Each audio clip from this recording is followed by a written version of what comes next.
Are you in a crossroad in life? Do you feel lost, left behind, and afraid?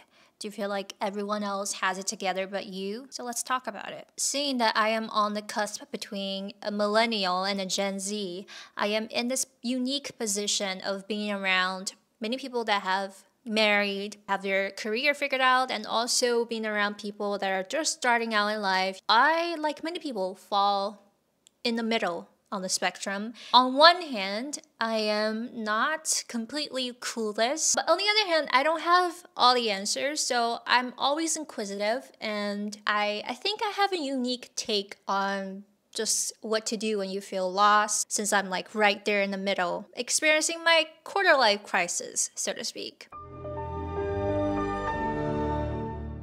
Number one, relax. You're gonna be fine. Feeling lost is the most natural feeling. I feel it.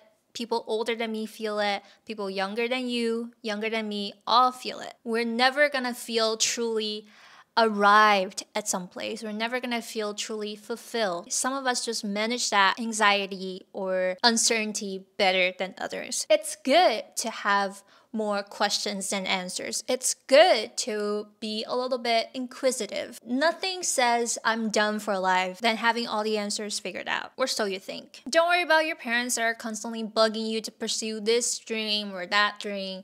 Oftentimes, they themselves don't feel fulfilled. Okay, that's why people go through midlife crisis, and that's why they project their own unfulfilled expectation onto their offspring. So you're actually better. You're better off than them. You're young, you have more time on this earth, you're willing to learn new things, and you have all these new technologies available to you. You have access to them, you know how to use them. So you're in good hands. Number two, the easiest way to find a job or a gig or a profession is to have a service mentality.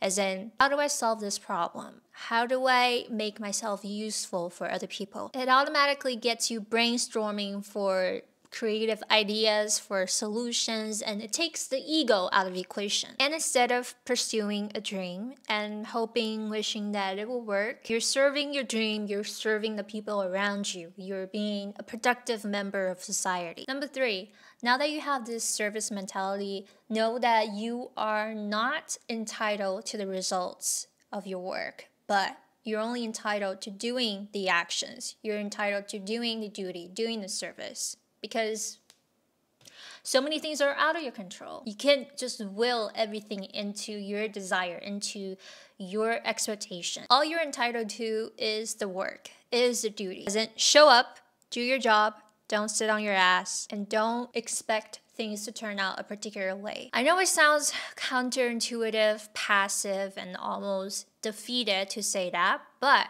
ironically, when you just do your job, you'll actually have a job. You may not always look glamorous, you may not always have an opulent life, but you'll always have food in your mouth, a roof over your head, and some money. As long as you live within your means and budget your money wisely, that's in and of itself success. So what do you have to worry about? Number four, don't do the comparison game, okay? Don't compare your insides with other people's outsides.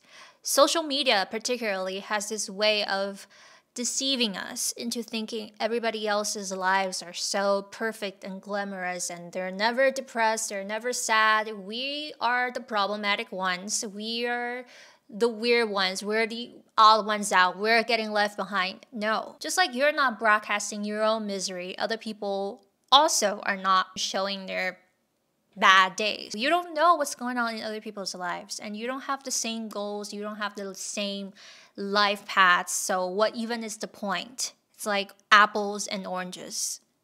For all you know, they've been miserable as fuck, and they've been hiding it this whole time. When you're so focused on other people's lives, when you're so consumed with fictional and real tales, you forget to acknowledge and be grateful for all the victories, triumphs, and good things in your life. Don't dim your lights because they're not as bright as someone else's. Number five, know your strengths and limits. Instead of banging your heads against the wall trying to do something that you're not good at, why not just focus on your strengths? Why not just hone in on what you're good at? And I can make another video on how to find out what you're good at, what you should be doing for a living, all that sort of stuff. But for now, let's just assume you know what you're good at and you have a good idea of like what you can do for a living and make a good living out of it too. But a lot of times what people are good at is not necessarily the most glamorous. It's not necessarily what makes their parents happy. It's not necessarily what looks good on paper.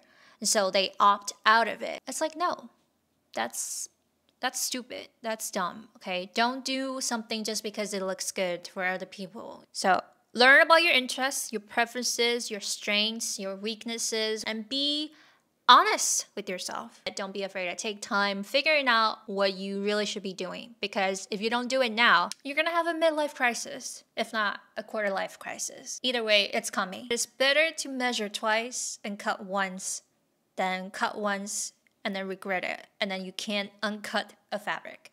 By the way, I used to major in fashion. Isn't it interesting how my life played out, huh? Okay, I'm gonna stop recording here because I am going to have a class in 5 minutes. But there you guys go. This is the part 1 of many parts of this video. Just watch this part first and then wait till I post the next one, which hopefully should be soon. Fingers crossed.